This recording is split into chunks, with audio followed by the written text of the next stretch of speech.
This is the Build a Vibrant Culture podcast, your source for the strategies, systems, and insights you need to turn your dreams into your destiny.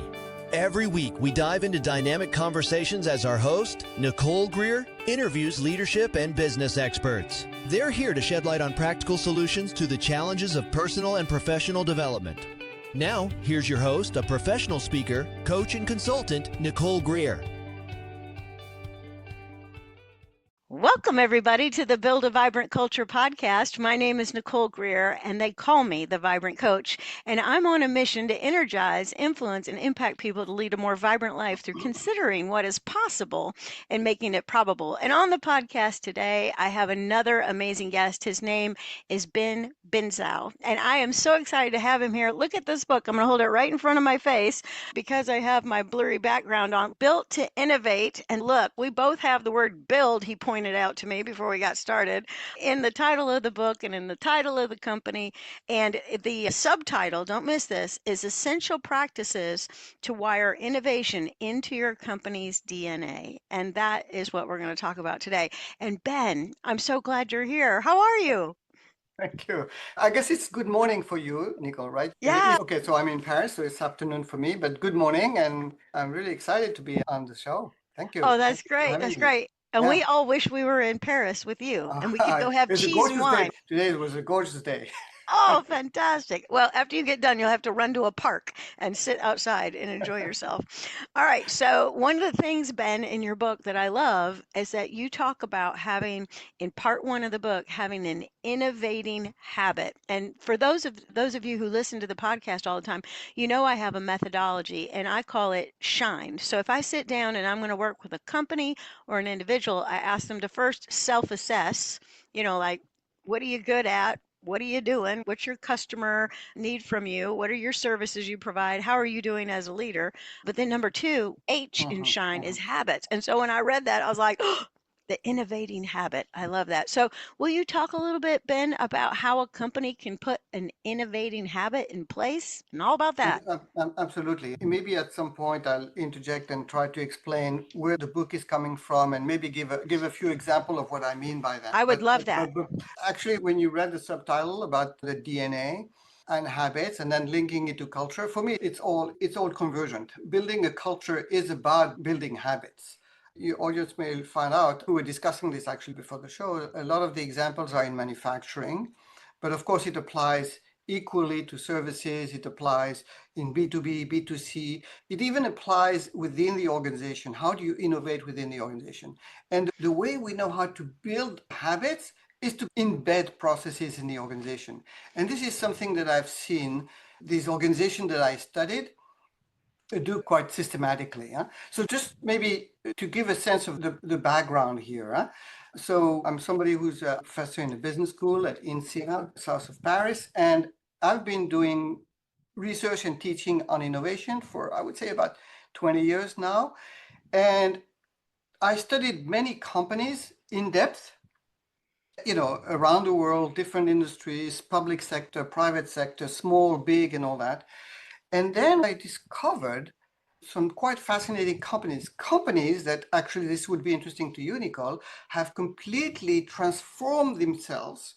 I mean, it's not something that was built in a sense, but they transformed themselves into becoming an innovation powerhouse, if you will. And that's the reason why I got intrigued and I started to study these companies.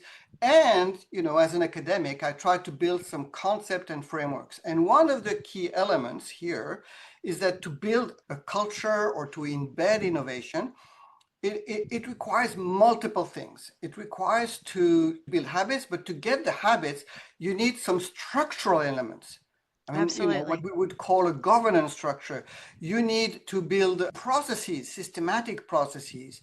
I mean, it can go from how you hire people, how you train people, how they can get involved in building new ideas. So again, it might sound complex, but it's a set of elements which are structural, process-wise, cultural. And the second key element, I suspect you would also agree with me, is that to build these habits, everyone has a contribution to make to get to that point. Senior leaders, middle managers, and frontline. And middle managers, big role, big impact. So again, there's no, how would I call it, silver bullet. It's not like, okay, you do that. No, it Right. Not one requires, idea. Right. there's not one idea. And this is where I try in the book to bring examples that shine the spot on one of these elements, the structure.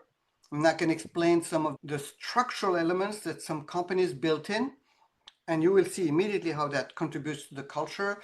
Some other companies build processes. Processes are routines. How can you build That's right. It's how habits? we do It's things. That's routine. right. The procedures manual per se, Right. right? And it can go beyond the procedure. And because here we're talking about innovation, it cannot be procedural, but just a simple example, asking people to, on a regular basis, go and spend time with their customers in an exploratory kind of manner. You have to build in this process. It's not a procedure. You're just telling people just go. And I mean, as both of us know, there can be some light training or some guidance in a sense, some coaching in the beginning. But once people understand how to observe customers with empathy, or they learn how to listen, something I call the silence of the customer, what the customer doesn't tell them, but they observe and they try to detect what seems to be creating a pain point or maybe a great excitement for the customer. How do they pick up that signal and report it back? So if you don't build a system, number one, I mean, something for me is very important if you want to build an innovative organization. People have to be given the permission. Oh, that's I right. If have a you're going lot to of ask them to go spend time with the customer, you better make sure they have some time in their week, right? They've got to right, have a half a day and or more. they need to have the permission, because you see, when you're going to learn from the customer, you must be in an attitude of not trying to sell them something, because that's what I call part of the execution. You see, I make a distinction between the execution part of the organization, I call it the execution engine, and the innovating part of the organization, which I call it the innovating engine. And the thing that I've seen in these organizations that I've studied is that they operate with both these engines. And these engines operate at the same time, simultaneously, and in parallel, but they're structured very differently. So, I mean, I'm going fast because we don't have half day here, but when people are operating in the innovating engine, they have to be given permission. Let's say, like the primitive example I was giving, if they have to go to see the customer, the boss, when they come back, cannot tell them, oh, how much did you sell? That's not what it is about. It's like, can you share with us any What did you insight? see, What right? did you see that we Yeah. don't know? This is what I mean. And we agree about setting up the habits. There needs to be collectively reinforcing mechanisms. So there needs to be a structure. I mean, for me, it's very important that people know who is in charge in a sense. I mean, if we're saying, oh, we're going to be supporting an innovation culture, well, they should know who is the leading coalition behind that. And we would agree that it has to be coming from the senior leaders. The Yes. senior leaders It all have has to to, flow from the top. That's it right, has to Robert. flow from the top, at the very least, to give the permission. I mean, That's right. people very often smile or laugh when I say this in a group. But if I ask them, if you don't give permission, what do you think happens? People won't do it. No, they're waiting to be told what to do. And see, What to do? innovation is kind of this Right. thing like, we don't want people standing around going, just tell me what to do. We want people to go out and find what to do. What That's to a whole do? different What to thing. do? So, Yeah. in a sense, even people who keep saying, we want you to do this, and if it's not verbalized from the very top that innovation is core to the strategy, I mean, maybe it's good for the audience if I give an example, a Well, very you know specific which one I example. want you to Yeah. talk about? I want you to talk about the WL Gore company and talk about Bill and his wife. How do you say Bill's wife's name? Viv? Viv, yes. Yeah. I Yes. loved this story about how he was fascinated by the innovative potential and the little known substance known as PTFE. A few years later, it would be coding for cookware called Teflon. I'm a huge cook. Yeah, So yeah, I yeah, was like, yeah, this yeah, caught my yeah, attention yeah, because I yeah, have yeah, yeah, Teflon. yeah, And yeah. then he started this thing in his company where he was calling it Dabble Time. Yes. And that, which I that, that love. that is a very good example. I have to admit, they're very popular, very famous examples in the US. But it was basically not only giving just a statement, it was actually allowing people to spend a certain percentage of the time to work on ideas, and they could take that time and come back and propose the ideas. And there was a mechanism, a specific process by which these ideas were pursued. And I found some other organization, I mean, Gore, of course, is famous and very successful, but even like some large organizations, I can give you just to show you the importance of the infrastructure. I mean, the Dabble thing is just one piece, but I've had a few examples in the book of the whole infrastructure. And one example that might resonate for people is this German company called, I think you pronounce it Bayer. Yeah, like Bayer aspirin, right? Yeah, Bayer aspirin. So Yeah, this is the Bayer aspirin, you know. So of course, aspirin was one of the first kind of big breakthroughs coming from R&D, right? We're talking about innovation equal R&D. Now, in 2014, the board decided to create a structure, I call it an innovating engine, a structure to tap the innovating capability of everybody else, of the 100,000 employees within Bayer. This is what we're talking about, right? When you say build a culture, is about, just don't leave it over there in R&D. yes, Get it's everybody about involved. tapping and leveraging everybody. So I could equally say they wanted to build an innovating culture, right? So what did they do? So first, and I'm talking about structural elements. Structure for me is something that you can see. You know, it's almost like concrete. You can see it. It's units, it's titles, it's roles, tasks, information systems, tools. It's something very physical, right? Right, tangible, So, yeah. absolutely, that's the word I'm looking for. So what they did is that they made the whole board responsible for innovation. So that's so everybody in the good. company they started actually with one member of the board, and then there was not sufficient because it's a large multinational. So they made the whole board. So everybody knew that for the board, innovation was central.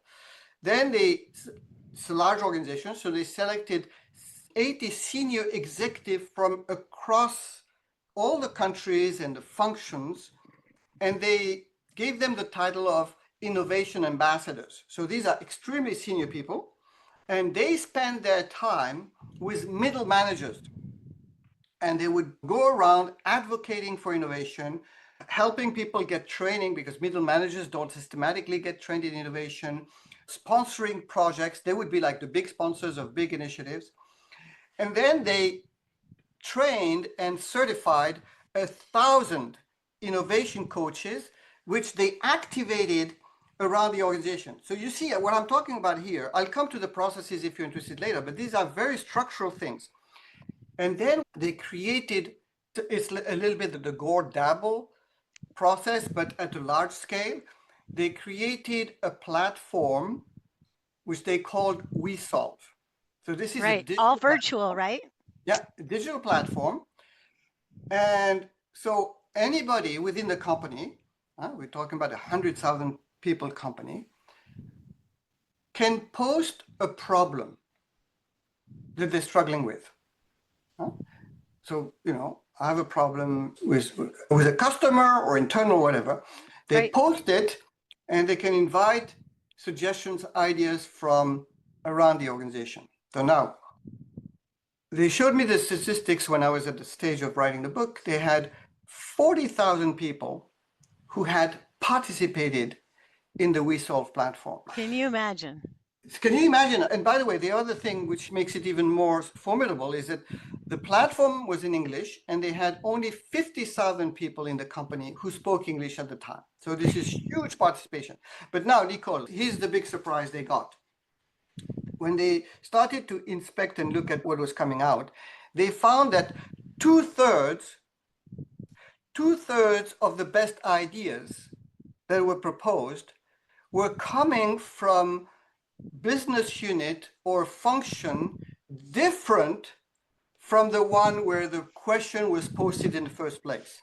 Right. It's all about a fresh perspective, I think. What do you think? Right? So when you talk about culture, 40,000 people getting involved, bringing ideas from a different department, and just the participation, I think you're starting to change the culture. You have this R&D that is functioning, but you have this latent capability that everybody has. And it can be as simple as I said. I mean, I could give you a great example of that with something that happened to us here with Starwood in Paris. I would love to hear it. So you want to hear it? Yeah. So everybody knows Starwood, of course. I'm not going to belabor the point here. So they came a few years ago and they had a conference in Paris for 700 of their frontline hotel managers. So we gave them an introduction to some basic concept and tools about innovation. And then what we did is we split the 700 people in 64 teams. And we gave them, because we're in Fontainebleau, which is 50 kilometers south of Paris, so we gave them train and metro tickets. We gave them notebooks and cameras at the time. And we just sent them to roam in the streets of Paris. And their assignment was just to kind of observe and take pictures and capture some experiences, insights from regular, ordinary travelers in Paris. Now, 3 hours later, they came back. I'm surprised they came back. They came back. They were on. I'm surprised they didn't phone in. We're not coming back. We found a brasserie. We're going to hang out.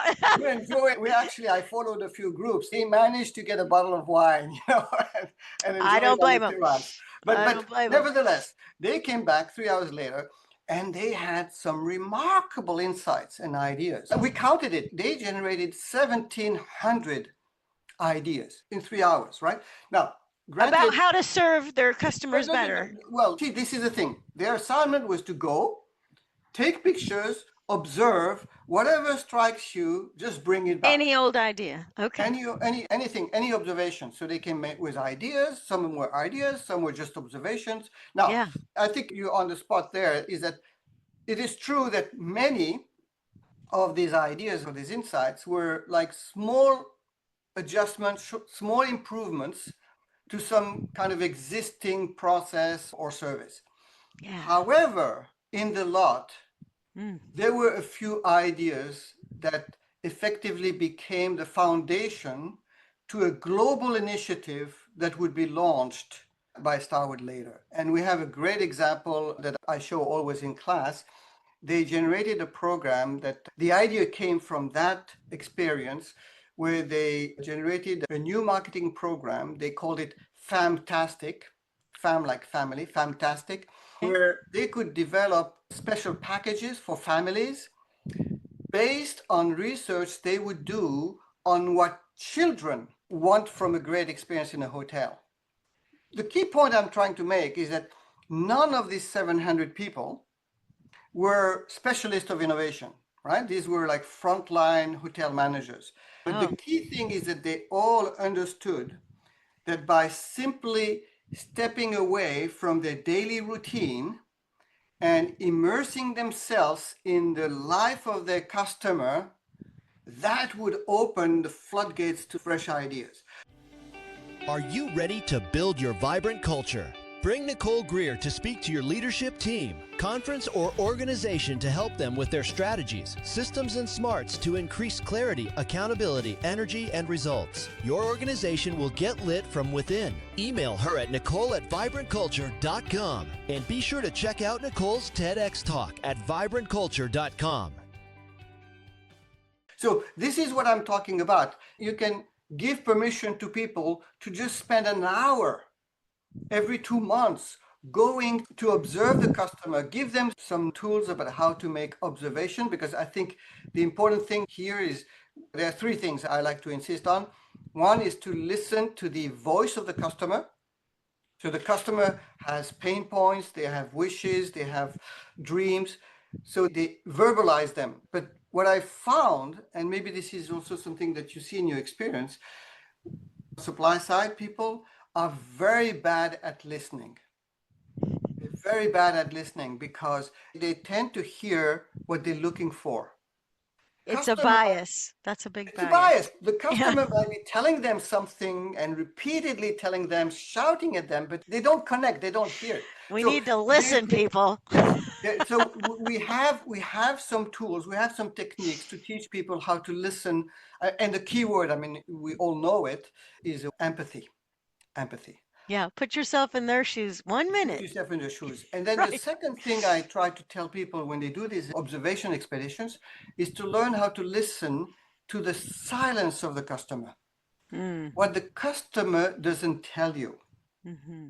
And they don't tell you either because they don't know themselves, or they know about it, but they don't think that it's your job to fix it for them. So they will never complain about it. I mean, Right. I have some great stories if you're interested. Well, But, yeah, give us an example of that so we can understand that. Yeah, give us an example. So let me give you a very specific example. This is a manufacturing example, but this is in B2B.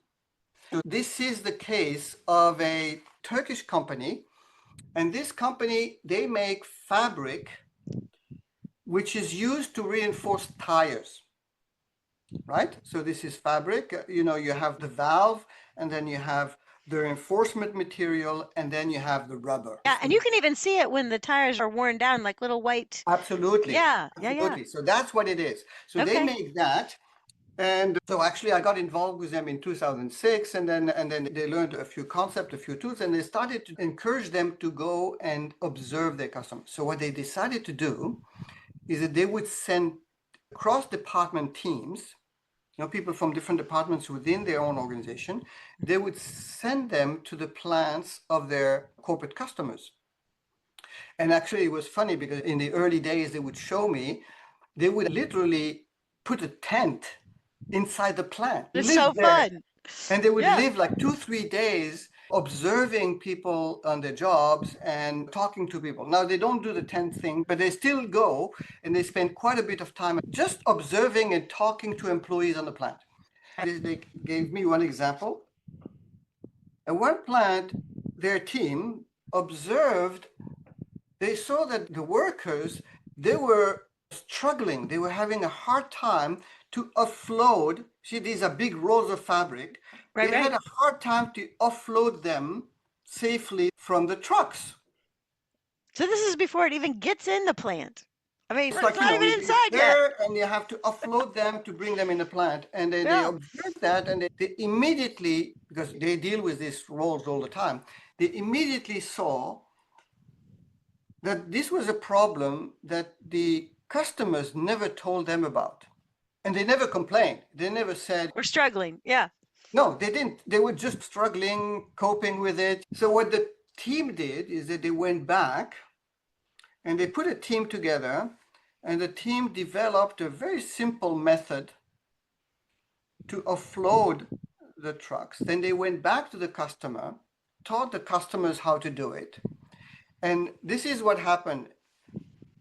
They managed to help the customers, once they were trained, reduce the time and the manpower needed to handle the rolls. So they went from 90 minutes with 3 people to 12 minutes with 1 person. That's So a game changer. what I wanted to say is that the customers never told them about that. You see what I mean? This is Right. what I call the silence of the customer. So they detected a problem that the customer had, but they never told you about it. And they would never think that it's for you to come and help us with that. And now they only buy that fabric from that company in Turkey forever. Well, Because you saved us so much money at the dock in the shipping and receiving area. Oh my yes, God. absolutely. So, but no, actually, what happened is that this company used to be a commodity provider. So this fabric is commodity, right? But Right. now when they started to do this and other things, then their corporate customer was looking at them differently. They were saying, oh, they're not just like a commodity. I just go and these guys can bring solutions to me, can bring services. So they became like in the industry, they call it like a second tier, first tier supplier. And then now they start to do strategic alliance, strategic partnerships. So they tell them more about the things they're struggling.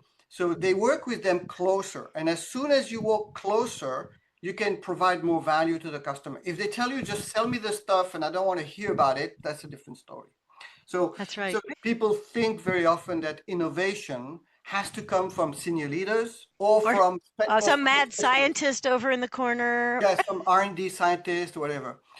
And so what I was trying to show is that as a matter of fact, there's a lot of innovating capability that is lying in every employee. First, everyone who is doing a job in a company has a customer. Either it's an internal customer or an external customer. Oh, I agree. Right? 100%. And the second is that these people, because as you said, they come to work to do what they're told.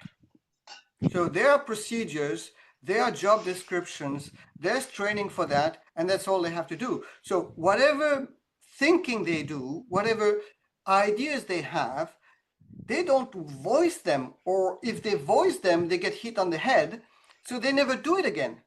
Yeah, go And back you to what you were have this- doing. What are you doing? Yeah. Yeah, and you have this huge capability that is lying there in the organization that is getting lost. So the only thing I'm saying is basically, why don't you build a separate engine where you give permission for people to go on an hour expedition. Of course, it requires middle managers. You give them some time for that. You give them some resources. You might train them a little bit to learn how to listen to the voice and the silence of the customer.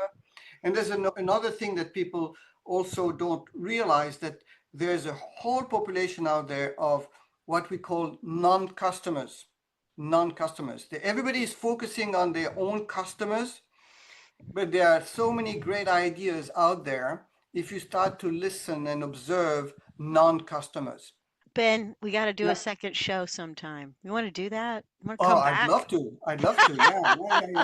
Yeah. Yeah, and so I would love to do that too. Yeah, we have been talking to Ben Bensaou, and he has been talking to us about Built to Innovate, okay? Essential practices, and he has already downloaded like 4 great pieces of content, and I think there's about 20 more pieces of content in here that we need to cover. Ben, if people want to work with you, if a senior leader is listening to this and they're like, we've got to do this. We've got to have the execution engine and we've got to have the innovation engine. We have no innovation engine. I want one. How do they get an innovation engine? How do they get a hold of you? How do you work with people? Oh, get hold of me. Yeah, or how do they work with people? I mean, they can read the book, but oftentimes this gets them started, but then they need somebody to come hold their hand, like those people flew to Paris and worked with you. Yes. So I have a website. I'm on LinkedIn. So benbensaou.com. They will get on the website. There's a tab for the book, but there's a tab also for all the other training and consulting that I do. And of course, I'm a professor at INSEAD, so they can also track me there. But I think the easiest one is really the website, benbensaou in one word.com. Okay, fantastic. Thank you. I'd love to do another one. Yes, let's do it. Let's do it. We'll get it set up for us to do a second one because I want to know about the voice of the non-customer. I want to know about that, and I want to know about so many more things. And again, I'm just saying, Ben said, "Did you actually read it?" And I'm like, yeah, because I don't know, Ben, what you think about this, but forever we've been looking at personality, putting people in buckets and labeling people in their personality. But I have a real creative, curious brain. And when I started reading this, I loved the stories. And so I think the stories are such a good teacher. This isn't just an academic, a professor telling us, you should do this. It's like, no, this stuff works and you should think about it. This is stories. And actually, as I told you, I spent 2 years in Silicon Valley looking at startups, companies all around the world. Yeah. And the big surprise for me, as people might have noticed from the examples I showcased, is that these companies I'm talking about, they are all traditional companies. I think about Bayer. I had another example. Right. BASF is in the very beginning. BASF. I had this old company called Fiskars, 400-year-old, making scissors, and they innovated. All of us girls who scrapbook have the Fiskars. We have that in the house. We've got it. And that's, by the way, just to maybe finish up on that, is that the whole idea of the book is to say that you don't need to be a startup or you don't need to be a high-tech company. So, of course, I talk a little bit about a paragraph or two about the usual suspects, Yeah. But the book is really about all the others. or even the government agencies. There are a couple example of NGOs. I mean, it's the people that we don't immediately think about as being innovative, but there's innovation all around us. I agree. That's it. Yeah. Yeah. And we just have to raise the awareness. I have a mentor, Ben, and she says all the time, a lot of us sit around and we're like, you know what we should do? Like we think about a new thing, a new way, a new process, a new whatever, but then we don't give that intention Yes. attention. And so I'll go tell her, this is what I think Yeah. I'm going to do. And she's Yeah. like, okay, how are you going to give it attention? And what Ben says in his book is this innovation engine is how you Right. give the intention attention. Right. So it's really Yes. fantastic. And the idea is really to lower the bar. I mean, very often people think that innovation has to be a big deal. Right, So, fancy. or it have to be radical, new. No, put the bar very low. It's a motivational thing. The other thing is that it can be anywhere in the organization. It doesn't have to be changing the world. I think the important is give attention to innovation, and the habits is a way to make it part of your daily job. It is That's part of right. your job. If people Yes. think that their job is only about execution, you tell them no. In fact, innovation is also part of your job. And here's a space. Right. These are Double time. resources. That is Yeah. double time. But I have to admit that people think that this is extra work. No, it's No, no, not. no, no. Right. It's actually leveraging this part of your brain that is not even completely shut off, because when you go back home, suddenly you become innovative, very creative. You do things for the kids, you organize for the local community, for the church. People become all creative. It's not that it's not there, is that the organization does not systematically try to tap it. Yeah, I Um, agree. Yeah. And I would bottom line it by saying this. Ben said is that we've got to give people permission. yes, I mean, and this is part of your job. Like, don't, all my HR yes. people listening right now, we need to put that on the job descriptions. Your job is this plus innovation. I Well, love that. Yeah. let me say something, because we're talking Yeah. about culture. We're talking about culture, and because you see, again, I would say that you have to give permission. You may want to put structures Oh, yeah. All that and together. processes. These are enabling, but you don't want to replace a tyranny by another tyranny. Oh, that's And good. let me tell you a story of a Japanese manager. Actually, I was in Japan 2 weeks ago, and I went to see him. He's retired now, but he's a guy I trained, I think it was in 2002. Okay. So we did this training for a Japanese company. My wife is from Japan, so I'm attached to Japan. I go to Japan quite regularly. Oh, I it's on went my back to bucket Japan. list. Oh yeah, absolutely. With Paris, by the way. Yeah, I told Ben before the show started, but I went to Yes, Paris for 4 days, and like you need 42 days or more. even a lifetime is not enough. But anyway, No, no, no, no. that's the Frenchman speaking. But this That's guy, okay. I went back to visit him, and then suddenly he showed me some of the ideas his team has generated. So I was very intrigued. I said, "How did you explain the concept to them?" And he said, "I didn't." So I was really intrigued about what he did. So he did two things which I think are very central to culture. And for me, in a sense, I have a few colleagues who teach about culture, and I understand the whole thing. But there's an element which I thought was very interesting, and I just want to highlight, is that Please. culture is also about the micro behaviors of these, in particular, middle managers. And this is something that fascinated me. So I interviewed some of his team, and they said, "Oh, it's very funny because after the training, he changed." I said, "What do you mean he changed?" He started to say, "Thank you." Okay, well, okay. So I said, why? And then I went to see him and I said, "Did you know about that?" And he says, "Yes, yes, yes, I know. And this is very conscious." And I said, Why is that?" He said, "I discovered one thing. This is, by the way, this is even more amplified because Japanese culture, people are very shy in public. That's And right. And we respect the leader. Yeah. so he realized that he would get a hard time to get people to volunteer ideas or to come. So what he did, he started to, every time somebody would utter an idea or come to him with an idea, he would just kind of emphatically say, "Thank you, I really." And I said, "Why do you do that?" And he said something very profound. He said that when people are doing their job, the job they trained for with job description, and sometimes it gets even worse. There are KPIs. Oh yeah, we got a scorecard we got to hit. Yeah. Scorecard. So he says when people are executing their job, they know that the boss at any time can know how well they're doing, right? Now, he said when it comes to innovation, you don't have this visibility as a middle manager. I cannot tell if somebody has an idea or not. When people provide their innovative kind of juice or their ideas, it is all voluntary. It's coming from them. There's no way for you to know, right? So he said, when I saw people come to me with a new idea, I knew that psychologically they were taking a risk. Yeah, got to encourage they it. They didn't know if I would approve, if they would be made fun in the meeting, if people would start to think about them. So he says, when people take a risk, if they come to see me with an idea or they express an idea in the meeting, they're taking a risk. And he said, what they're doing is that they're basically giving me a gift. Oh, I love that.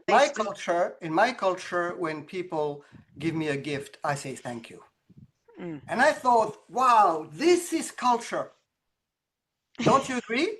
Oh, I agree. And again, I'm going to have you back because I want to hear more stories. Okay. Okay, all right. So we will have Ben back on the show, everybody. Do me a favor, go down to the bottom right now and click like, leave a little love note for Ben, and go to the Amazon, go to his website and get his book, Built to Innovate. It will serve you. You can get a copy. Or if they Everybody can on your leave team. Absolutely. Very good, everybody. Thank you for tuning in for another episode. Thank you, Ben, for being here. Thank you. Thank you. Thank you for joining us on this episode of the Build a Vibrant Culture podcast. If you found value in today's episode, please take a moment to leave us a review on your favorite podcast platform. Your feedback helps us improve and reach more like-minded listeners. Remember, the journey to building a vibrant culture never stops. Stay inspired, keep nurturing your vibrant culture, and we can't wait to reconnect with you on the next exciting episode of Build a Vibrant Culture podcast.